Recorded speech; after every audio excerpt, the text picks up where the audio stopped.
ಸಂಚಿತ್ ಹೆಗಡೆ ಭಾರಿ ಬೆಳೆದಿದ್ಯಾ ಅಂತ ಇವಾಗ ಯಾರೋ ನನಗೆ ಒಂದು ಯೂಟ್ಯೂಬಲ್ಲಿ ಅಭಿಮಾನಿ ಕೊಟ್ಟವನೆ. ಏಯ್ ಕ್ಯಾಡ್ಬರೀಸ್ ದಸರಾ ಸ್ಟೈಲ್ ಹೇಳ್ತಾ ಇದ್ದಿ ಕೇಳು. ನೀನಿಂದು ಮಗು ಚಿತ್ರರಂಗ ಅಂದ್ರೆ ಏನು ಅನ್ಕೊಂಡಿದ್ಯಪ್ಪ? ಸಿನಿಮಾ ಬಂದು ಮಾಡ್ದಾಗ ಗೊತ್ತಾ ಇರ್ತದೆ ಬಂಡವಾಳ. ಕೂತ್ಕೊಂಡಿಂದ ಭಾರಿ ಬಂಡವಾಳ ಬಿಟ್ಬಿಟ್ಟಿದ್ಯಾ, 2.5 ಲಕ್ಷ ಕೊಡೋಕಂತ್ಯ. ನಿನಗೆ ಸಿನಿಮಾ ಅನ್ನೋದೇನು ಗೊತ್ತೈತಾ? ಇವತ್ತು ಕನ್ನಡ ಚಿತ್ರ ಹೆಂಗೆ ಏನು ಪರಿಸ್ಥಿತಿ ಇದೆ, ಕನ್ನಡ ಚಿತ್ರ ಯಾರು ಮಾಡ್ತಾರೆ, ಕನ್ನಡ ಚಿತ್ರ ಹೆಂಗೆ ಉಳಿತೈತೆ ನಿನ್ಗೆ ಗೊತ್ತಾ?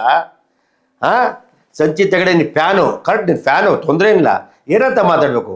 2.5 ಲಕ್ಷ ಆಮೇಲೆ ಏನು ಹೇಳಿದ್ಯಾ? ಸಿನಿಮಾದವರು ಹೀರೋಯಿನ್ಗೆ ಅಷ್ಟು ಕೊಡ್ತಾರೆ, ಇಷ್ಟು ಕೊಡ್ತಾರೆ, ಅವ್ರು ಹೀರೋಯಿನ್ ಹಾಕಬಜ. ನೀನು ನೋಡಿದ್ಯಾ?